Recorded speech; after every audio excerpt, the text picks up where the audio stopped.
Siluet kekar itu, dengan setiap langkah, tanah tandus di bawah kakinya bergetar. Siluet ini pendek dan gemuk, tapi bertelanjang dada. Otot lengannya menunjukkan kekuatan ledakan yang mengerikan, dan tangannya memegang sepasang palu ganda. Palu itu terbuat dari emas dan perunggu, dan terlihat seperti kepala harimau. Falcon ganas, di gagang palu, masih memancarkan cahaya. Ketika Qin Yichen melihat ini, matanya menatap sedikit, dan dia diam-diam berpikir, palu ganda di tangan orang ini seperti sepasang prajurit peri. Xiambing, orang ini sepertinya tidak mudah. Qin Yichen bergumam dalam hatinya. Anda tahu, sampai sekarang, meskipun dia tidak kekurangan apa-apa, semua jenis sumber harta karun ditangkap oleh usahanya sendiri, yang membuatnya pusing ketika dia ingin memberi hadiah. Tapi ini bukan jalan yang buruk, hanya bisa dikatakan bahwa Qin Yichen terlalu jahat.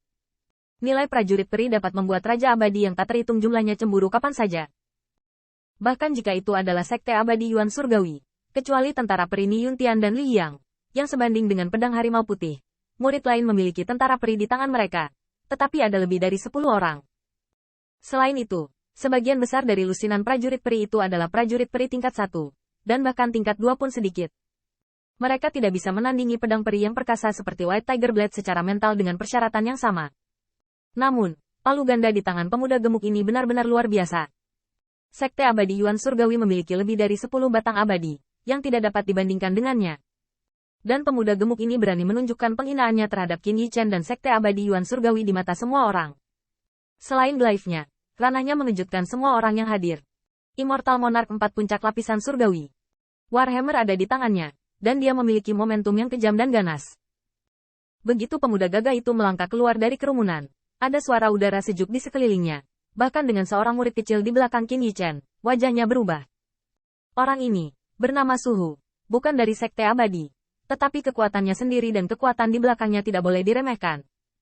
Lagi pula, jika suku Jie disebut Sekte Abadi Shen Xiao sebagai utusan dan menghormati Li Muchen, tetapi juga mengagumi seluruh Sekte Abadi Shen Xiao, tetapi mengapa tidak ada pusat kekuatan abadi emas di antara suku tersebut? Adapun keluarga kaisar muda seperti Jie Ming, dalam hal kekuatan, Ni Yuntian pasti di atas. Jadi, meski bukan dari Sekte Abadi, ada banyak pria galak di bidang perburuan. Dan Suhu adalah salah satunya.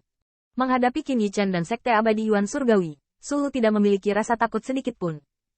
Sebaliknya, ekspresinya penuh dengan penghinaan, dan wajahnya tegang. Saya pikir setelah Anda ditipu oleh dunia, Anda harus menemukan tempat untuk bersembunyi. Ya, tidak menyangka, dan ada keberanian untuk mewarnai reruntuhan kebetulan. Sepertinya keberanianmu tidak kecil. Suara Suhu kasar dan dingin dan parah, sangat rendah minum sehingga kulit Sekte Surgawi Yuan Abadi berubah. Pada saat yang sama, banyak pembangkit tenaga listrik di belakang yang pertama memiliki corak yang indah.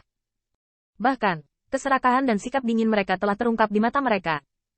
Wajah Ni Yuntian suram, dan selain Li Yang, selain lebih marah, tidak ada yang bisa dia lakukan.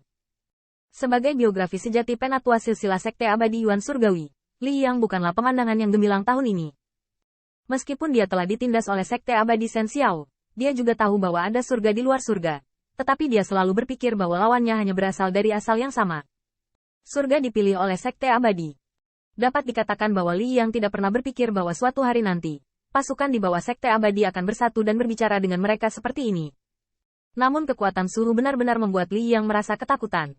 Anda tahu, dia dan Ni Yuntian hanyalah surga abadi. Bahkan jika ini adalah sprint mundur tempo hari, dibandingkan dengan Suhu, masih ada banyak celah. Apalagi jika menyangkut jumlah orang. Pihak lain beberapa kali lipat dari jumlah mereka sendiri. Meskipun tidak merata bahkan mungkin tidak bersatu, Li Yang kesal pada saat yang sama ketika dia menghadapi pertempuran seperti itu. Pada saat yang sama, Li Yang agak bingung. Meskipun dia telah melihat kekuatan Qin Yichen dan tertanam dalam di hatinya, keuntungan orang ini di pihak lain terlalu besar.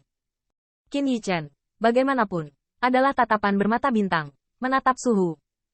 Saya tidak tahu kapan, dengan Ni Yuntian, Sekte Abadi Yuan Surgawi pada 100 murid, dia telah menganggapnya sebagai tulang punggung. Sesaat kemudian, saya melihat Qin Yichen perlahan membuka mulutnya dan berkata, Yang mulia, apakah Anda ingin berbagi kehancuran ini dengan kami? Begitu ucapan ini keluar, Suhu sepertinya telah mendengar lelucon besar.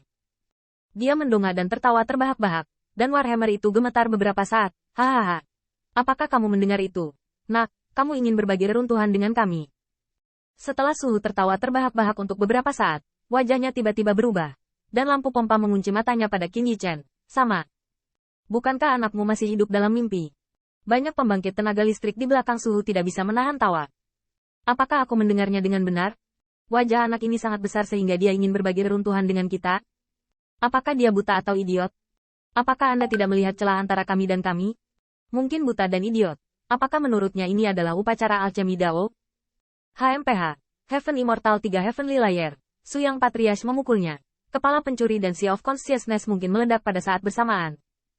Ada ejekan di sekitar, yang membuat wajah Ni Yuntian semakin suram. Tetapi Qin Yichen masih menjadi pemimpin, dan Suhu melihatnya, bahkan lebih meremehkan. Mengapa Sekte Abadi Yuan Surgawi akan membuat Raja Abadi 3 lapisan surgawi menonjol sebagai kepala sekolah?